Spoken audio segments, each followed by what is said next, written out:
Hello there. This is Let's Code Easy, presenting you with one more episode of creating a RESTful API using Laravel. This time we bring you an episode which shows you how to transform your data using a transformer like Fractal Transformer. Let's get started. So what is Fractal? As per the documentation, Fractal provides a presentation and transformation layer for complex data output, the like found in RESTful APIs, and works really well with JSON. Think of this as a view layer for your JSON, YAML, etc. When building an API, it is common for us to grab some stuff from the database and pass it as through the JSON encode method. This might be possible for normal APIs which we use for our own projects, but when it comes to creating an API which is meant for the public, or if you're using it, let's say, in a mobile application, this will quickly lead to inconsistent output. Let's start creating the transformer layer. So before that, let's see the kind of data that I need to transform. So currently, I'm fetching all the projects of a user directly from the database and returning it as part of the API. So we will try to transform this data and show only the relevant details which needs to be returned as part of the API. So before that, let's authenticate the user. So this is using OAuth authentication. I have already implemented it as part of the Dingo framework tutorials. So one thing to note here is the transformer package is coming pre-installed as part of the Dingo package. So you don't need to actually worry about including it separately. So let's do this. Authenticate the user with the access token.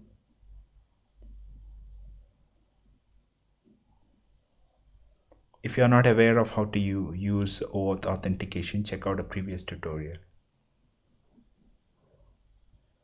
So this is the return data which is directly coming from the DB with all the fields being returned like created it, updated it, etc.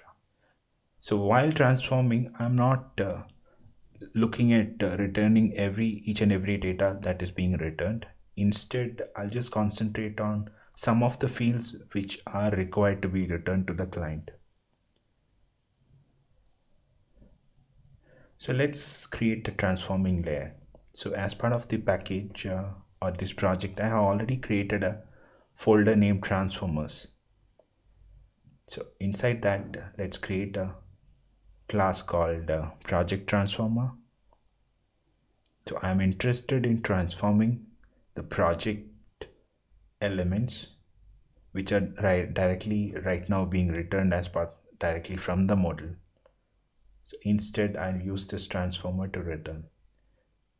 So this should extend a class called transformer abstract,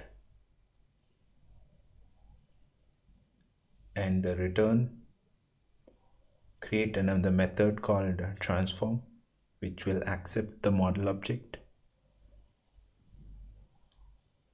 In this case, it is project.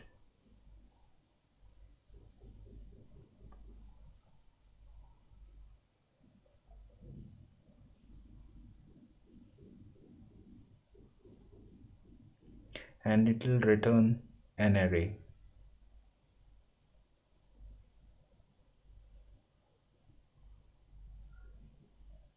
So the elements currently I'm just interested in returning the ID. So I'll just include the ID.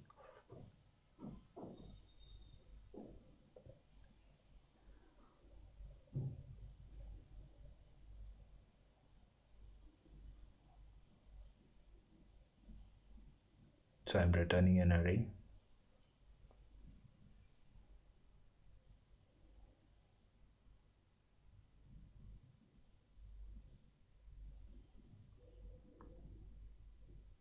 The good part about using a transformer is that you can cast your parameter or the field before sending it to the client.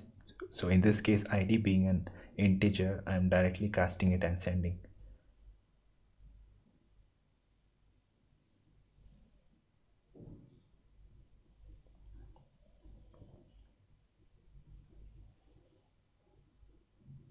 So I have created the transformer layer now, and using the transformer layer, I just need to return the array as part of a transformer. So the good part of using a transformer is that you can respond it as an array or as even as an individual object. So in this case, we are returning it as a collection. The response collection method is coming as part of the Dingo framework response elements. So you can directly take use of it by calling the response collection. Collection will accept a transformer and the array of which you need to transform. Also, if you are looking at returning a response code, you can also do that by calling the set status code method. So everything is looking in place now. I have the transformer element and the array in place. So if I execute this route, it should fetch me. There looks like some issue. I think I need to swap the elements. Parameters being passed. The first thing that I need to pass is the array and then the transformer.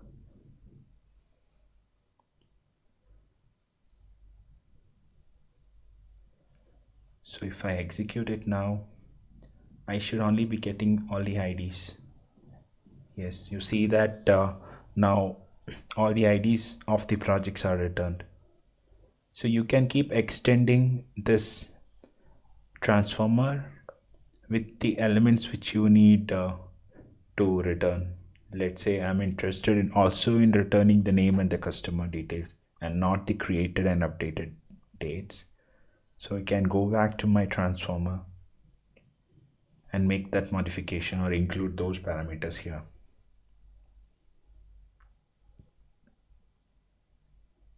By default, it being string, I don't need to cast it, so I just keep it as it is.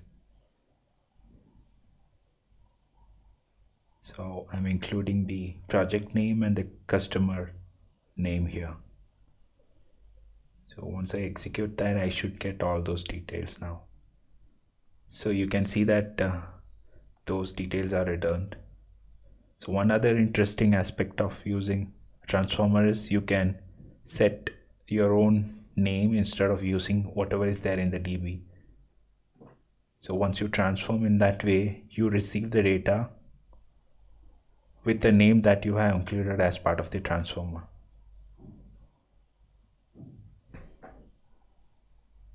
Thank you for watching this episode. We will come back with the advanced version of the transformers, which will show you how to transform a relationship. Until then, cheers.